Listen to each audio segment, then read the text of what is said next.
चालू केलेला तर मग तुम्ही संघटना कशासाठी केली? मी तुम्हाला सांगतो, मी त्या 6 महिन्यात सातत्याने 10 ते 15 तुम्ही असाल सदावर्ती कार्यकर्ते असतील ज्या ओबीसीच्या मला सांगा, जे आंदोलन झालं त्या आंदोलनामध्ये डेब्यूला ग्रुप लावायचं काम कोणी केलं? त्यावेळेच्या पक्षाच्या लोकांनी ठिकाणी मिळावे किंवा काय साध्य केलं त्यांनी? आपल्या समाजाने तिथे हिरे भाग घेतला पाहिजे. सगळं केल्यानंतरही जर ओबीसी 40 ते 46 डेपो बंद होते. 400 450 वर जाती ओबीसी मध्ये आणि मग नंतर ते वातावरण वाढवत 2% जातात. आपण महाराष्ट्रात 2% आहोत. 2% म्हणजे काय थोडी फार मोठी आपली लोक लगेच 2% संख्येला 450 आपल्याला किती मिळणार आहे? आम्ही सांगत होतो नगरने आपल्याला तसा वाटा मिळतो. कामगार चळवळीमध्ये जो काय मिळतो तो सुद्धा गिरण्यांचं काय झालं? कारण आपला सांगितलं मला सांगायचं दत्ता सामंतांनी तो संप केला. त्या संपानंतर काय झालं कामगारांचं पुढे ते आम्ही सांगितलं. वेगवेगळ्या गटामध्ये आणि आमच्यावर एवढी टीका केली, व्यक्त करतात. प्रचंड टीका केली. रिझर्वेशन टिकलं पाहिजे. मी सदावर्तेच्या वैयक्तिक रामगड सर असतील यांनी सांगितल्याप्रमाणे फार मोठासा मेळावा घेतला तर आपण त्यासाठी आपण सर्वांनी प्रयत्न करायला पाहिजे. राहिला प्रश्न आता आपण सर्वजण म्हणतोय आर्थिक विकास महाराष्ट्रात काय केलं पाहिजे, तर त्यासाठी सांगितलं तेच आपल्याला करावं लागेल. तुम्ही आता सुदर्शन असतील किंवा सर्व मंडळी आपण जे प्रयत्न करतात तर आमचा पूर्ण पाठिंबा राहील.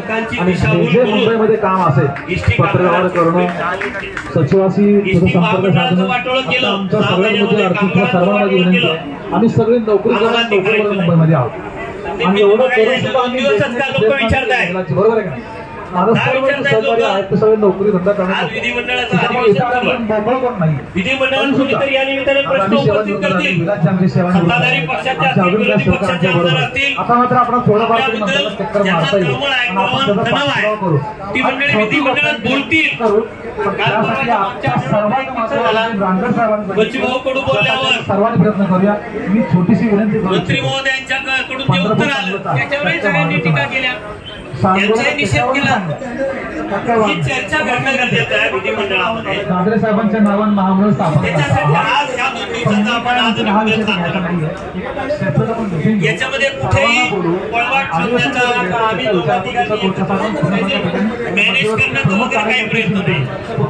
लढायचा आहे, लढायचा. 2 दिवसात जर प्रश्न सुटला नाही तर 9 ऑगस्टला आपल्याला क्रांती दिनापासून बेमुदत काय करायचे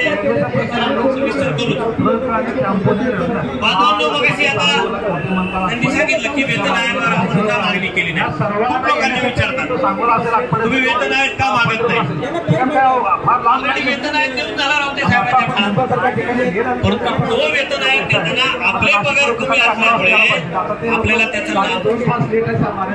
आणि ही चर्चा परवा आम्ही विसेंटिंगच्या तारखेला आमची चर्चा झाली. आम्ही स्पष्ट सांगितलं की 5वा 6वा वेतन आयोग आंदोलनाला होत नाहीये. त्याच्या आधी आमचे जे पगार होते एसटी महामंडळाचे ते शासकीय कर्मचाऱ्यांच्या पेक्षा जास्त होते.